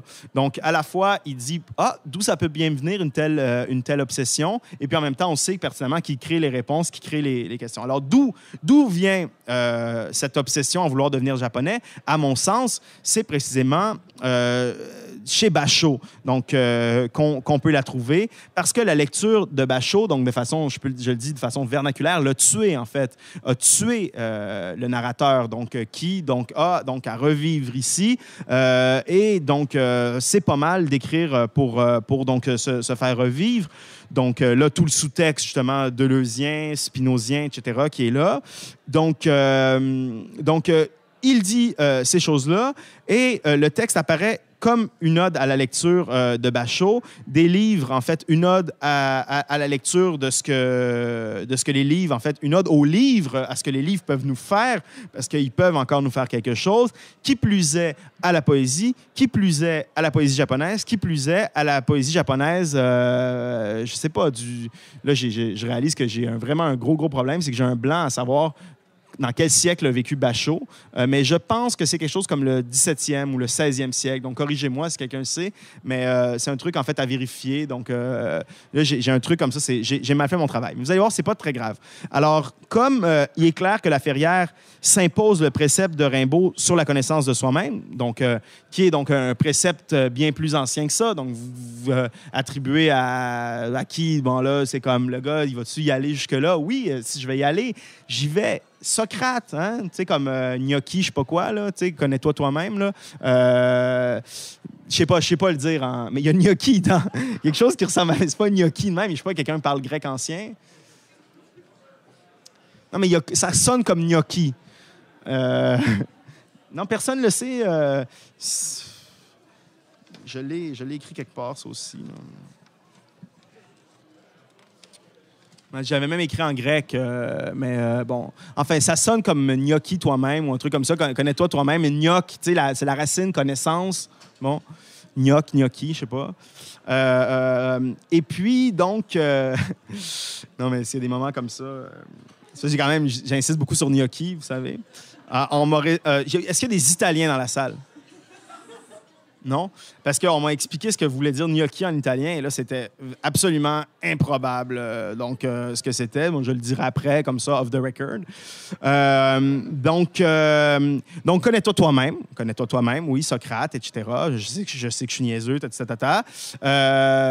parce que je sais que je suis niaiseux, que je suis intelligent, tout ce truc-là, comme ça. Et puis après, Prigent, donc 2000 ans plus tard, qui dit « Connais-toi toi-même en crème de toi-même ». Et là, qui, justement, fait référence, oui, c'est ce que vous pensez, ceux qui pensent de façon un peu délurée, la crème de soi-même, qu'est-ce que c'est? Oui, ben, c'est toute la question de la liqueur séminale, tous les écrivains, la force de vie, garder en soi, il faut garder sa force de vie. Je suis assez content que la jeune fille s'en aille à ce moment-là, parce que je dis des choses comme ça assez répréhensibles. Alors, bon, connais-toi toi-même, c'est ça. Alors, où j'en étais? Alors, le narrateur dit, en même temps, c'est beau, je suis un écrivain japonais, je vous parle du Japon, etc., mais il me reste 5 minutes à peu près. Je veux pas juste que le tape finisse, là, ou un truc, c'est vraiment... Bon, je sais qu'il n'y a pas de tape, mais c'est comme une façon de se faire une... Je fais tout banter un sur l'autre. C'est le VHS là, que je plaçais. C'est le VHS, X-Files, les aliens qui nous... C'est un truc, c'est une sorte de pensée comme ça. Il faut juste qu'à la fin que je me dise, toutes les fils, je les ai noués de façon très, très serrée comme ça. Vraiment très serrée, là, tu sais. Donc, qu'est-ce que je disais? Donc, je parle de Laferrière qui dit, ou de son narrateur, donc, qui dit le Japon, en fait, ne dépasse pas le territoire de ma propre personne. Ce qui est une affirmation quand même assez forte. Il dit, en fait, je le cite, « Je répète ce qu'on dit généralement à propos du Japon. Je ne fais aucun effort de recherche. Je suis un parfait écho. Mon oreille ramasse tout. Mon œil capte tout. Et ma bouche avale tout. » Donc, déjà, on peut donc voir de quoi, dans quelle disposition d'esprit on est chez Laferrière. Alors, en parlant de l'Asie, il va même dire « Je pense à ce continent comme un explorateur du 19e siècle. Je m'en fais une idée à partir de ma chambre. » Donc, c'est dans la chambre que, justement, le Japon vient, donc, c'est ça, vient à Laferrière, ce qui est absolument cohérent, puisque très tard dans le roman, mais vraiment à la toute fin, l'écrivain va donner davantage d'informations sur ce que moi j'appelle les efforts de recherche. Alors, c'est ça cette question avec l'écriture, la question de la recherche. Bon, on pourra en débattre. Bon, il y a des gens qui sont donc dans une autre logique ici. Je suis content que ce soit présenté. Donc, des tenants donc, du Great American Novel, notamment, qui sont là, puis qui sont comme, ouais, OK, tu sais, ce que tu fais, ouais. Tu sais, donc, je suis impatient de débattre avec eux, donc, de cette histoire-là de la recherche. Donc, qu'est-ce qu'on fait? C'est quoi la recherche qu'on fait quand on fait de l'écriture? Alors, voilà ce que Laferrière a à dire là-dessus. Il dit « Je parle sans jamais avoir été au Japon. Est-ce nécessaire? Me servant uniquement de clichés, donc, entre parenthèses, mythes et photos, qu'on trouve dans les magazines féminins. Je garde une énorme pile près de la fenêtre. On se documente comme on peut. Je remarque, en feuilletant les magazines, que les Japonaises sont obsédées par leurs yeux. Un trait horizontal. On leur a fait croire que ce n'était pas chic. Je peux passer des heures à essayer de deviner ce qui se trame derrière ces paupières mi-closes. Une bête assoupie ou qui fait semblant de sommeiller. J'ai eu un cours accéléré avec la bande de Midori. Elle bougeait devant la caméra sans s'occuper de ma présence, sonce de vraie japonaise, sûre qu'elles se feront repérer au premier regard à Tokyo, une obsession d'authenticité. Le simili rattrape le vrai sur le marché international. L'authenticité, c'est pour les ploucs. Donc, fin de la citation. Alors, si pour les teneurs d'une certaine littérature, le travail d'un écrivain se juge à la recherche, au travail préparatoire, Laferrière, lui, n'a pas de scrupule à révéler que la principale source, sa principale source, ce sont des magazines féminins. On le comprend. L'objet de la connaissance est proche de lui, puisque le Japon est assez rapidement ou apparaît comme une synecdote de l'écrivain lui-même. Il va le dire. Donc, et puis là, c'est le moment où il parle aux diplomates, parce qu'il y a tout ce truc qui se passe avec la guerre civile presque qui va avoir lieu au Japon à cause du titre, hein, parce qu'il n'a pas écrit le livre encore. Il a juste dit « Ah, ce serait ça le titre de mon roman », puis là, il y a comme une genre de guerre civile qui se prépare au Japon. Il dit « Écoutez, je n'écris pas sur le Japon, monsieur, j'écris sur moi. C'est moi le Japon. Combien de fois dois-je vous le répéter? Je pensais que vous l'aviez compris. » bien sûr, on pourrait à notre tour bien travailler et commencer à gloser sur la pseudo-importance des enjeux identitaires qu'implique la dernière citation. Mais le roman est beaucoup plus intéressant que ça, parce qu'il parle de la fiction, de l'écriture de fiction, l'autre nom qu'on donne parfois aux expériences de pensée. Alors là, j'ai dit gnocchi en allemand, donc c'est ça, en italien, donc je peux bien dire Gedankenexperiment en allemand, comme si je le parlais. Mais donc, il y a ça. Donc, l'expérience de pensée. Hein, donc, cette idée-là, vous savez, Jean-François Chassé, à qui j'ai une dette immense, donc je cite ici, me l'avait appris il y a longtemps, mais tu sais, tu peux commencer à t'asseoir dans ton lit et penser à certaines choses parce que Einstein s'est demandé comme ça, par une expérience de pensée, ce qui serait arrivé si ça, en fait, ce qui allait arriver si ça s'essayait, oui, si je fais bien mes verbes et tout, si ça s'essayait sur un rayon de lumière. Et puis là, théorie de la relativité, bon. Donc, on n'en est pas là, donc ni avec Laferrière, ni avec moi, je vous rassure. Donc, mais ceci étant dit, il y a quelque chose de cet ordre-là, de l'expérience de pensée chez lui. Alors, c'est précisément le lot, en fait, à mon sens, de ceux qui poussent cet exercice au-delà des binarismes rassurants et des consensus, à savoir qu'il n'y a rien dans l'écriture, dans la littérature, qui est comme il faut.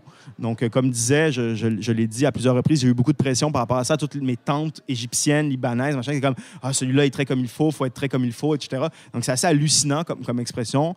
Et il le dit, donc, quand on est en littérature, je le cite à nouveau, « Je garde mon sérieux. Pour moi, c'est simple. Tout est sérieux et rien ne l'est vraiment. C'est ainsi que j'avance dans la vie. Même moi, je n'arrive pas à démêler chez moi le vrai du faux. C'est que je ne fais aucune différence entre ces deux choses. Pour dire vrai, ces histoires d'authenticité m'ennuient à mourir. Je parle du fait concret de mourir. » Alors, ce fait concret de mourir, il me semble que rien ne s'y oppose mieux que la littérature, donc. Et d'ailleurs, ceux qui ont lu L'énigme du retour, donc probablement beaucoup plus de personnes l'ont lu. Donc, vous vous souvenez qu'au début, dans ces parties versifiées-là, donc je le cite, il dit « Le poète Émile Léligan a atteint l'immortalité pour avoir employé deux fois le mot neige dans ce vers très célèbre « A comme la neige a neigé ». Donc, Laferrière, il va là-dessus. Donc, il n'y a rien qui s'oppose plus à la mort que la littérature. Et l'immortel dont il est question dans ce livre, c'est bien entendu Basho, le poète qui balise et ponctue l'étrange transformation de Laferrière en écrivain japonais. Je le cite. « Je rêvais qu'un jour, j'entrerais dans un livre pour ne plus jamais revenir. C'est ce qui m'est arrivé enfin avec Basho. » Donc, les références à Basho, elles sont partout. Je ne vais pas les énumérer. L'objet de ce que je vous ai présenté ici ne visait pas à montrer, en fait, les liens nécessairement entre la littérature japonaise et puis Dany Laferrière, vous l'avez compris. Mais si c'est ça que vous voulez faire, donc deuxième sujet, vous pouvez aller voir du côté des noms qu'il emploie pour décrire ces personnages. Donc, vous avez les diplomates, donc Tanizaki et Mishima. Et vous avez aussi donc cette femme dans une très, très belle scène à la fin où Laferrière met en scène un personnage qui est une espèce de double haïtien qui est complètement obsédé par lui et qui ne parle que de lui. En fait, ça fait 15 ans qu'il est marié avec cette femme, cette japonaise qui s'appelle Shonagon. Donc, encore là, le mot n'est pas choisi pour rien. Donc, allez lire ça si vous ne connaissez pas Shonagon, les notes de chevet, etc. C'est très bien. Donc, ça aussi, on se dit, tu sais, les genres après, passer des notes de chevet d'une espèce de prostituée japonaise, c'est un truc assez improbable. Donc, il y a cette scène où, à la fin, elle lui donne rendez-vous dans un hôtel, elle donne rendez-vous au narrateur, et puis elle lui dit, lui est assez content, tu vois, il se dit, Laferrière, c'est bon, tu sais, comme il sent que le truc va bien se passer et tout. Et puis elle arrive, puis elle dit, je suis juste là pour une raison, pour que tu me racontes quelque chose qui concerne mon mari, en fait, qui ne te concerne pas, parce que tous ses souvenirs sont les tiens. Et puis, il lui raconte qu'à un moment donné, il était avec lui et qu'il s'est endormi sur un banc, le mari en question, et que des pigeons sont venus marcher sur lui. Et puis, elle est très contente, etc. Bon, lui est un peu moins content. C'est comme donc dans Sarrazine, hein, quand le type, le narrateur de Balzac finit de raconter son histoire, puis il dit « J'ai vraiment raconté une bonne histoire, fait que maintenant, je vais avoir mon anane. » Et puis, la fille est tellement outrée parce que donc elle entend parler de la pratique des castrats, tout ça, et puis que la castration contamine tout le monde. En tout cas, je me perds vraiment. C'est quand j'en arrive à la fin, hein, quand on veut conclure, hein, c'est comme tout, quand on veut finir, hein, quand on veut finir quelque chose qu'on est en train de faire comme ça, on a de la difficulté à conclure parfois. Donc, ce n'était pas l'objet de ma présentation que de vous parler des liens entre la littérature japonaise et Laferrière, mais bien de vous montrer que le poète se sert, ou en fait que le poète sert de métaphore à l'écrivain, au romancier, pour justement penser sa propre trajectoire et sa propre écriture, puisque donc Bachot, c'est toute cette idée-là de la trajectoire vers le nord et que Laferrière va faire une trajectoire analogue quittant donc les Caraïbes donc pour venir ici au Québec. Donc cette trajectoire, elle est analogue et donc je vais terminer sur cette très belle citation donc de Laferrière. Je termine en terminant. Donc vous voyez comme tout c'est tight pareil, c'est assez tight. Je termine le voyage de Bachot dans le nord du Japon pour découvrir que ce moine rusé voyageait plutôt en moi.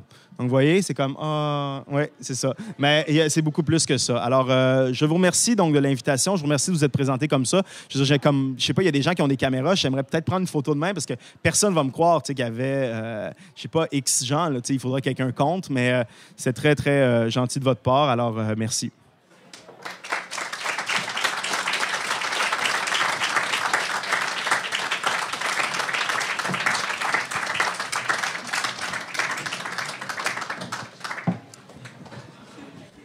Donc, si vous voulez, on a une période de questions, donc je suis certaine que vous avez beaucoup de questions. Je vais prendre le privilège que j'ai de d'avoir la parole en ce moment. Fait que je vais la garder si vous êtes bien d'accord, même si j'avoue que j'ai vraiment peur des extraterrestres, donc de me savoir très près d'une cible potentielle, mais quand même assez angoissant. Mais en fait, j'ai une question qui est en lien, disons, plus avec le début de la conférence qu'avec la fin, mais quand même, je vais être capable de faire des liens un peu partout. Récemment, j'ai lu un livre sur Saussure. Comme ça n'a pas vraiment de lien. Mais Saussure a écrit le cours de linguistique générale. En fait, il ne l'a pas vraiment écrit, mais bon, on lui connaît le cours de linguistique générale. Puis, il était question d'une revue de littérature générale.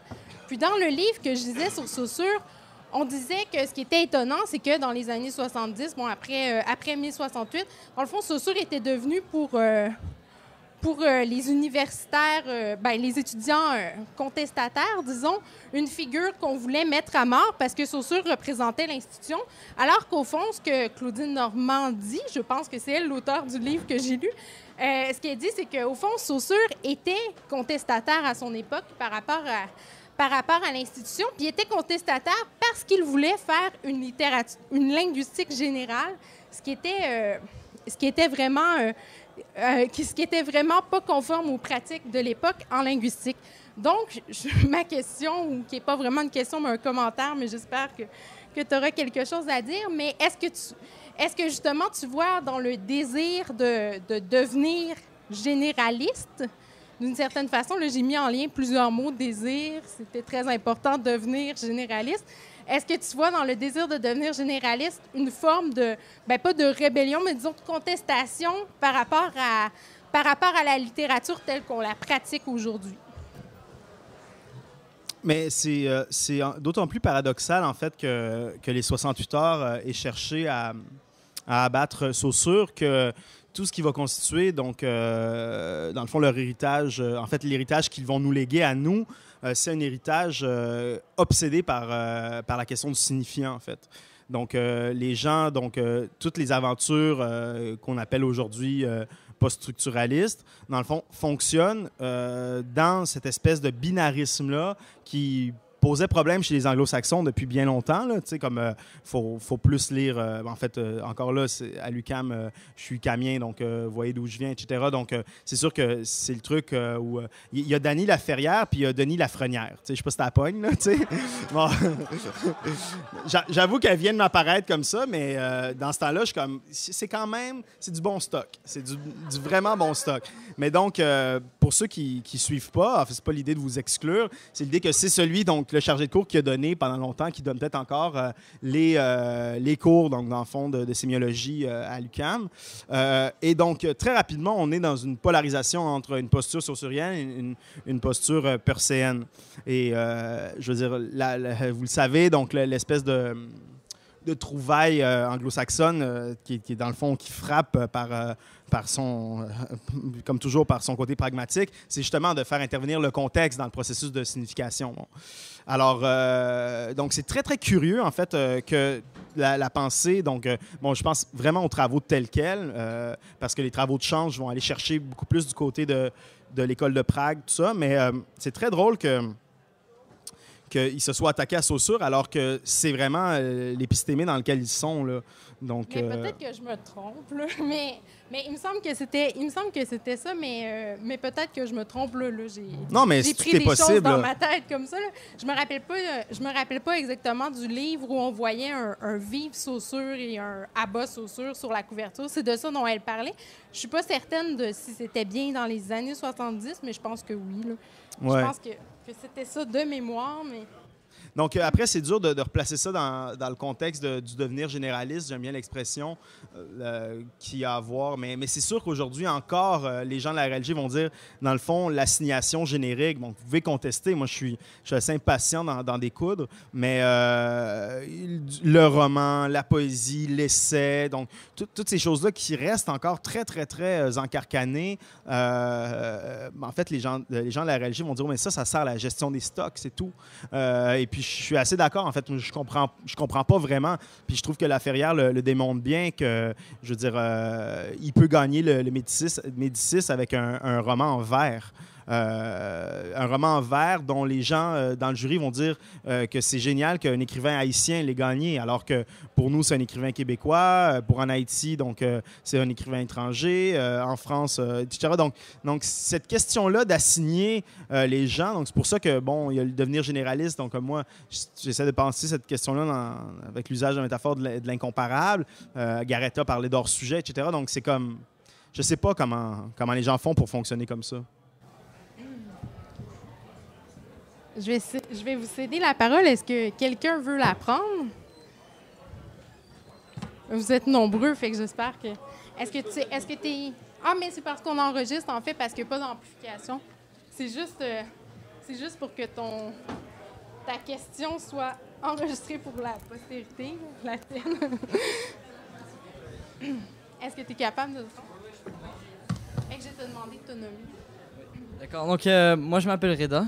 Puis, moi, c'est pas vraiment une question déjà, parce que le titre de professeur engendre ce respect-là. Puis, j'aimerais ça commencer comme ça. Ensuite, c'est plus un conseil que je vais vous demander en ce moment, parce que vous avez pris le ton didactique, donc je me dis... en fait, moi, je suis très con aussi, j'ai pas beaucoup compris de quoi vous parliez, parce que j'ai pas de culture, et puis c'est plus une histoire, en fait, que ça m'a rappelé.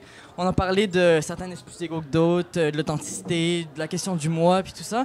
Puis ça m'a rappelé, en fait, un de mes meilleurs amis a passé toute son enfance, il vivait dans une maison en dessous de montagnes russes. Et puis, je me demandais, dans ce cadre-là, c'est un artiste aussi, comme on les appelle, celui qui prend le jeu très fort et fier d'affirmer son jeu. Puis, il produit beaucoup, il écrit beaucoup, il chante, toutes ces affaires-là. Puis, je me demandais jusqu'à quel point, parce que, étant donné que certains n'est pas tous aussi égaux que d'autres, puis il est né dans un contexte assez spécial, à quel point il devait s'adapter pour que les gens comprennent, à quel point il devait laisser tomber le moi pour le nous, puis à quel point il fallait se rattacher à son jeu, puis pas trop le... Vous voyez un peu où est-ce que je vais en venir? Ouais, ben... c'est parce que je me sens mal de répondre parce que déjà, est-ce qu'il est là? Il est Non, parmi il est pas nous, là, il est non. pas là. Donc, puis deuxièmement, c'est comme un peu devenir son médecin, donc vous me demandez... Son médecin littéraire, si vous voulez. Ouais. Je sais pas. Ces questions-là... Ces questions-là, elles sont difficiles, en fait, parce que... Et puis, c'est très drôle parce que donc j'ai pu seulement vous parler trop brièvement donc, du livre de Laferrière, mais à un moment donné, il parle, en fait, de son rêve d'une littérature, en fait, débarrassée de l'ego. Et puis, je trouve que ça paraît assez symptomatique de l'impasse, en fait, dans laquelle on est dans ce travail-là, c'est-à-dire comment sortir, en fait, justement, de pratiques plutôt narcissiques ou... plutôt complaisantes, comment les déplacer dans des formes, dans l'histoire des formes, et puis en même temps, comment le faire sans justement être aride ou sans être juste dans une velléité de juste faire ça. Donc, la solution, il me semble, c'est d'opérer une bonne vieille dialectique entre les deux, rentrer puis sortir, dedans, dehors, réalité, fiction, de penser ces choses-là comme ça, et puis tendre le maximum, vraiment juste pour être sûr qu'on est au bon degré de tension, puis en espérant que ça finisse par péter. Ça paraît risqué. Ben ouais, mais on n'a rien si on risque rien. Ouais. Ouais. Est-ce que quelqu'un d'autre... Merci Alain, c'était tout à fait intéressant. Moi, il y a quelque chose qui m'a marqué dans ta présentation, qui se trouve aussi dans ton roman, Matamor 29. Tu insistes sur le fait que tu n'es pas un ironiste, que si tu étais ironique, ça enlèverait toute la portée politique de ce que tu fais. Donc, autant quand tu as les chaussures du professeur comme ce soir que celles de l'écrivain. Donc, je me demandais finalement comment on doit interpréter le titre de ta conférence de ce soir. Si c'est pas ironique, c'est apprendre au sens littéral. Ah, c'est sûr que c'est apprendre au sens littéral. Donc, je ne sais pas si certains d'entre vous savent d'où vient cette citation-là. Personne? Donc, ici, il y a une hypothèse, Kurt Cobain. C'est pas tout à fait Kurt Cobain, en fait. C'est un groupe dont, en fait, j'oublie le nom, mais... Hein? Non, mais en fait, c'est... ouais, c'est ça. Non, mais en fait, c'est que ça vient... Pour moi, ça vient d'un collant, effectivement, qui était sur la guitare que Cobain a utilisé au Festival de Reading en 92. Donc, là, c'est récemment, j'ai compris en regardant les... En fait, c'est pas vrai parce qu'à McGill, on n'a même pas la date de naissance de nos étudiants. Mais en fait, je me suis dit que si j'étais à l'UQAM puis qu'il y aurait vos codes permanents, je verrais. Donc, sauf pour les filles, hein, parce qu'il y a comme... On rajoute 50, hein, donc vous savez. Mais c'est pas parce que, genre, on veut comme pas savoir l'âge des filles. C'est juste pour distinguer les sexes, parce que des fois, si tu t'appelles, je sais pas... tu sais, comme Stéphane. Non, Stéphane, c'est assez... mais, je sais pas, Claude, mettons. T'sais. Donc, c'est pour nous dire, ça, c'est un gars, ça, c'est une fille, etc. Donc, je m'étais dit, en regardant ma liste d'étudiants à McGill, mais je sais pas pourquoi je me suis dit ça, parce qu'il n'y avait pas leur âge, mais en fait, il n'y avait pas leur date de naissance. Je me suis dit, il y a sûrement du monde né après 90 maintenant. Donc, il y a des gens, je vois des gens nés après 90, mais pour moi, c'est impossible.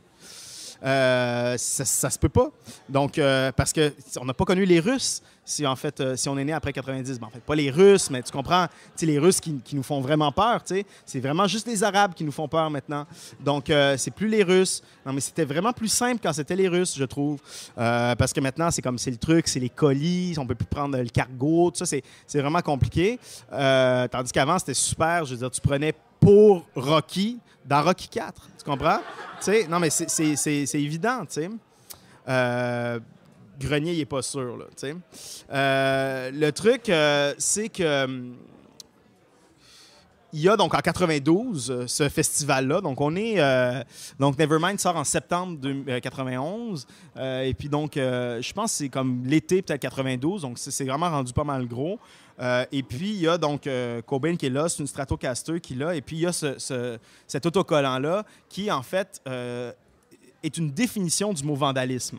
En fait, vandalism, qu'est-ce que c'est le vandalisme?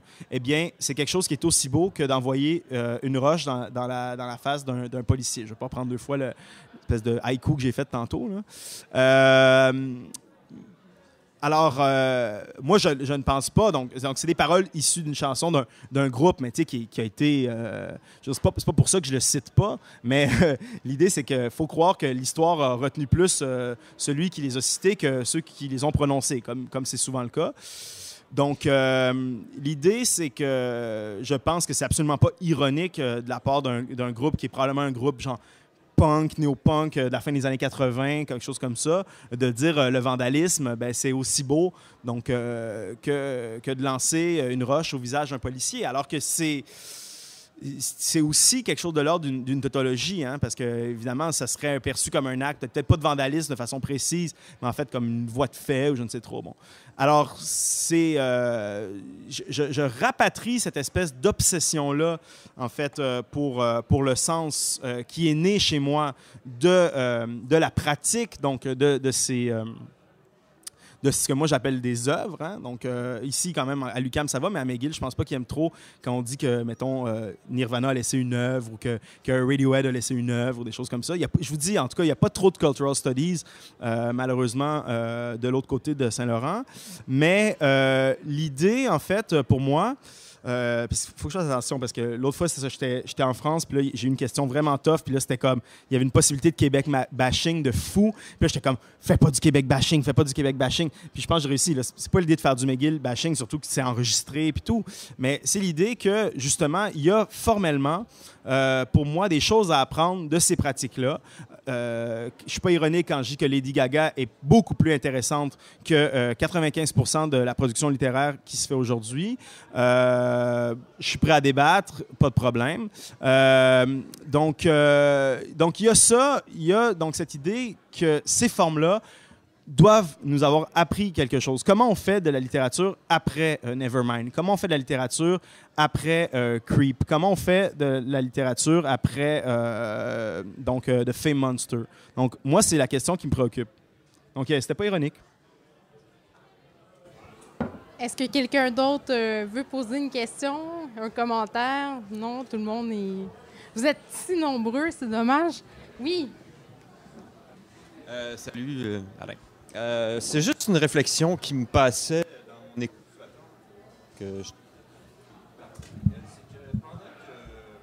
Bon, c'est peut-être pas pertinent du tout, mais pendant que Rimbaud dit je est un autre, il y a Lautréamont qui dit très fermement je ne suis pas un autre dans les Chants de Maldoror et qui pourtant, bon, c'est Isidore Ducasse, c'est le comte de Lautréamont, c'est aussi la transplantation d'un ego surpuissant à travers une espèce de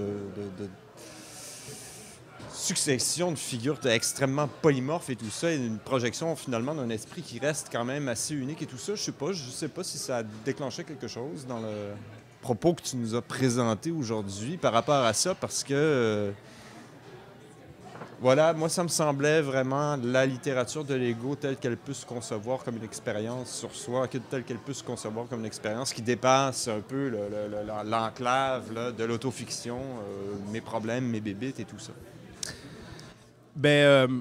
En fait,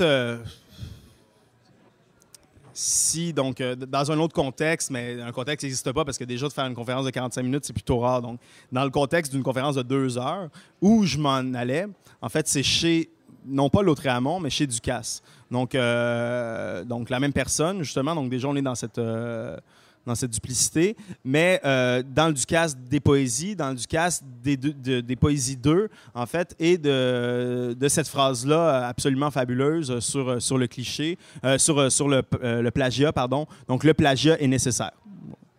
Vous le savez, ça, à chaque fois que je le dis, il y a toujours quelqu'un là, qui me regarde comme ça, là, fâché. Mais ça m'apparaît... donc, c'est ça, on est dans les années 70, au 19e siècle. Et puis, un gamin aussi, hein, parce que il n'est pas tellement plus vieux, qui travaille comme ça à partir des pensées de Pascal, à partir de tout un corpus, et qui en arrive à dire le plagiat est nécessaire, c'est comme ça que moi, je peux travailler, moi, donc Ducasse, c'est à prendre les phrases des autres et puis à regarder leur ADN, à comprendre comment elles fonctionnent, etc. Alors, le livre de La Ferrière travaille beaucoup, beaucoup sur cette idée-là du cliché. C'est-à-dire que pour parvenir à faire une œuvre improbable, il faut savoir quelque chose, c'est que le premier objet auquel on doit s'attaquer, c'est le cliché, en fait. Et puis, ça implique pas nécessairement de le détruire, ça implique de faire avec. Et puis, je veux dire, je pourrais continuer longtemps parce qu'il y a une obsession sur des caméras dans ce livre-là. On comprend pourquoi. Donc, les Japonais, là, à un moment donné, c'est comme tchic, tchic, tchic tout le temps. Puis, il est comme, tu sais, la tour Eiffel, à un moment donné, est plus originale que le Japonais qui est devant. Tu sais, donc, La Ferrière est dans cette idée-là. Et puis, il prend le cliché à bras-le-corps. Et pour donner suite, en fait, à ce que tu dis, en fait, et puis d'articuler donc la posture de Rimbaud à celle de Ducasse. Et puis là, c'est justement, parce que je sais pas si c'est toi qui as fait genre un bruit là, de fond de gorge quand j'ai parlé de Stéphanie Germanotta, donc qui mange des gnocchis une fois de temps en temps, donc de Lady Gaga, qui a donc tatoué donc sur elle, donc non pas une longue ligne où elle fait le bilan des plus et des moins, mais une citation. Donc, vous savez de quoi je parle? Donc, quelle citation donc, que Gaga a de tatouer sur elle, ici, sur son bras? Personne? c'est une citation de Rilke, en fait. Une citation que vous connaissez peut-être, que dans le fond, mon prédécesseur à McGill, Yvon Rivard, appliquait au début de chacun de ses cours. Et une citation que je cite de mémoire comme ça, en fait, si vous voulez écrire et que vous n'êtes pas prêt à mourir pour ce travail-là, ben faites-le pas. C'est très difficile comme affirmation. Et puis longtemps, pour moi, je me suis opposé à ça. Et en fait, je commence à comprendre, en fait, peut-être qu'est-ce que Rilke voulait dire et qu'est-ce que donc Gaga veut dire centaines d'années plus tard. Donc, il va avoir des conséquences. C'est vraiment cette question-là. Il va y avoir des consequences will never be the same, comme dit le père de l'autre, ceux qui savent de quoi je parle. Donc, il y a des conséquences. Et puis, dans le fond, je pense que Laferrière le sait. Donc, il atteint une certaine consécration, mais à son 19e livre. Donc, ça se fera pas. Donc, je le disais, donc en citant Tarka, ça se fera pas sans, dans le petit texte, donc ça se fera pas sans que vous ayez certains problèmes.